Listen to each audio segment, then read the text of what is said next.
Hi friends, welcome to మా queens YouTube channel. ఈరోజు కరివేపాకు పొడి చేస్తున్నానండి. చూడండి, మీరు కూడా ఇలా ట్రై చేసుకొని తిని చూసి మాకు చెప్పండి. ఇదిగోండి, దానికి కావాల్సినవి కరివేపాకు. మీరు ఎంతైనా వేసుకోవచ్చు. కరివేపాకు మీ ఇష్టం ఉంటే కన్నా మరింత వేసుకోవచ్చు. కరివేపాకు, ఎండుమిరపకాయలు, ధనియాలు, ఎల్లుల్లిపాయలు, చింతపండు, జీలకర్ర, ఇంతేనండి. కొంచెం 4 గింజలు మెంతులు.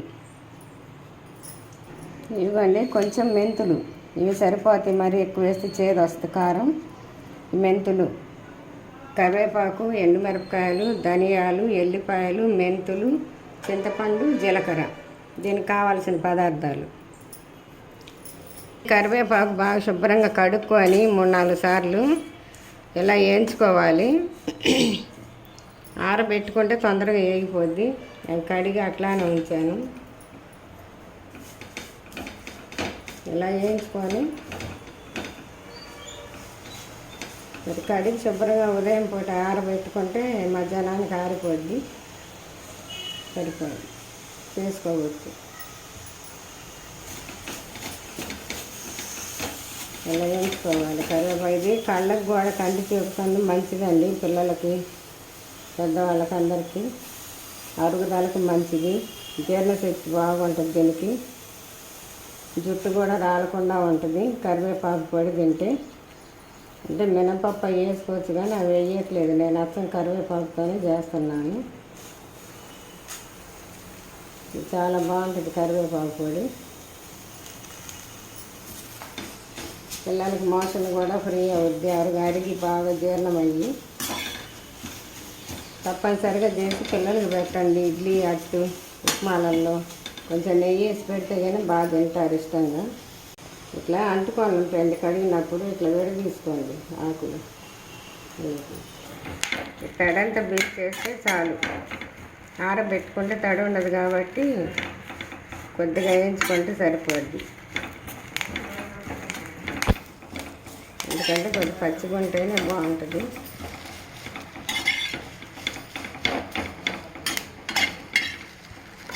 పిల్లలకి చాలా మంచిది. కంటి చూపు బాగా వస్తాయి ఇది తింటే. ఇవ్వండి, ఇంకొంచెం వేగితే సరిపోద్ది. అయిపోయింది, వేగింది.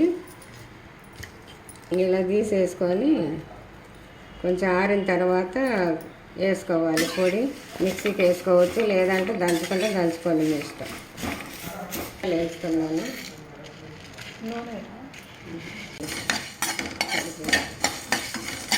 కొండి మెంతులు కూడా వేసి వేయించుకున్నాను.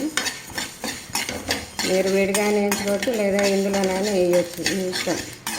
అంటే 4 గింజలే కదా, అందుకని దీనిలో వేసాను అన్నమాట. ఇవ్వండి, జీలకర్ర వేస్తున్నాను.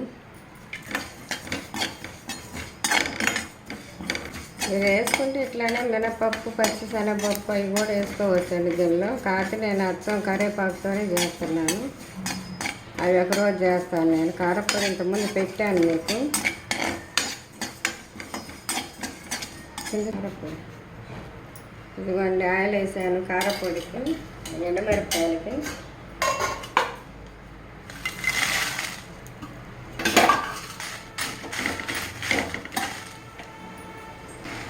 వేగినండి.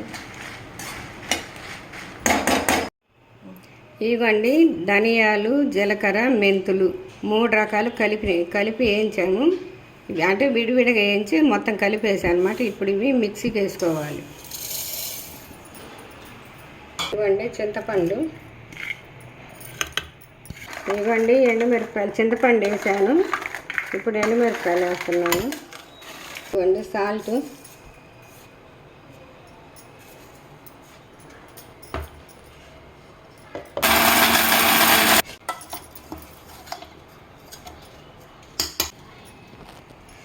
ఇవ్వండి, కరివేపాకు.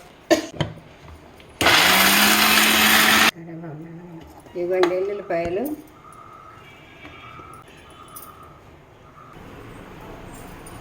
ఇదిగోండి, కారపొడి అయిపోయింది. చాలా బాగుంది. కాకపోతే కొంచెం కారంగా ఉంది. అంటే రేపటికి తగ్గిపోద్ది కారం. టేస్ట్ మాత్రం బాగుంది. మీరు కూడా ఇలా చేసుకోండి. చేసుకొని ట్రై చేసి తిని చూసి మా కామెంట్ రూపంలో తెలియజేయండి. లైక్ చేయండి, షేర్ చేయండి, సబ్స్క్రైబ్ చేయండి. ఎవరు చేయట్లేదు చేయండి. మధ్యలో ఆపాము, ఇప్పుడు మళ్ళీ పెడుతున్నాము. తప్పనిసరిగా షేర్ చేయాలి, సబ్స్క్రైబ్ చేయాలి, గంట కొట్టాలి. బాయ్.